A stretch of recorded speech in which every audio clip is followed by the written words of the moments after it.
In 1940, the people of Holland could celebrate 100 years of peace.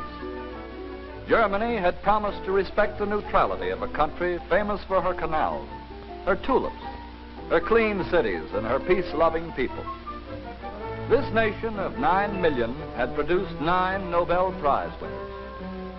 Through the successful and peaceful management of their own country, the standard of living in Holland was raised until the Dutch death rate from natural causes was the lowest in the world.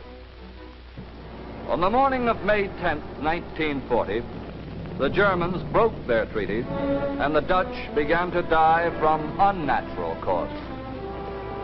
The Dutch learned about modern warfare when all that was left of Rotterdam was smoking walls and open graves. The heart of their small country had been destroyed. The heart of the Dutch Empire, established by Dutch sailors and traders hundreds of years ago, reaching deep into the Pacific and Indian Oceans, an empire that was managed peacefully and profitably for both the colonizers and the natives. Education was encouraged. The peaceable natives retained their traditions, observing their ancient dances and customs until the Japanese, allies of the enemy that had destroyed Rotterdam and occupied Holland, attacked the outposts of the Netherlands Empire, swarming over the beaches and boundaries, overwhelming the native troops in the early days of Japanese surprise warfare. The government of the Dutch Empire escaped to London to carry on the war in exile under the leadership of Queen Wilhelmina. Other Dutchmen who had escaped made their way to Canada and began to study the weapons that would enable them to return home, while their countrymen who were unable to escape from occupied Holland carried on the dangerous underground work of sabotage. These soldiers hardened and drilled themselves for the day when they could fight their way back.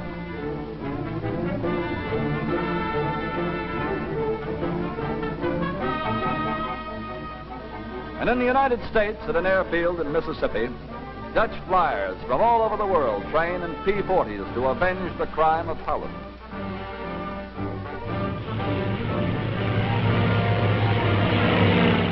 This is a father and his son, separated up until now by the fortunes of war. Men from Suriname and Guyana, from Java and Curacao and Amsterdam. Men whose planes were shot from underneath them in the battles of the Malay Peninsula. Holland declared war on Japan immediately after Pearl Harbor. And these men destroyed one Japanese ship a day until their planes gave out. We came to the United States for training and equipment. And in the near future, we expect to be able to take an active part in the heroic struggle of the United Nations for the liberation of Europe and Asia. The Dutch are putting their training to use. These men are fighting. One of their missions is to patrol the vital sea lanes in the hunt for U-boats.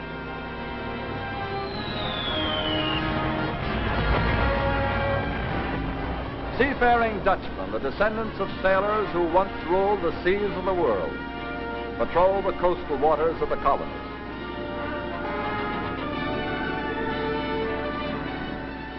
After fighting an heroic and losing battle off the coasts of Java, they continue to fight wherever the Allied High Command directs.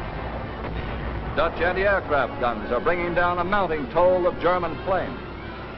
Dutch ships with Dutch crews carried American soldiers into the South Pacific. There were Dutch ships and Dutchmen at the landings in Africa and Sicily.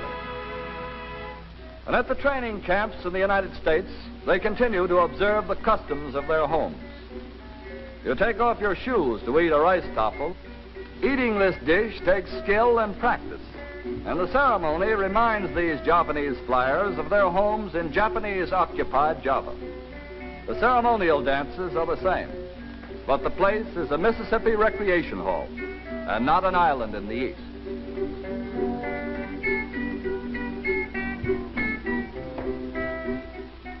These are the people of the Netherlands, members of a democratic commonwealth of nations, fighting and learning to fight.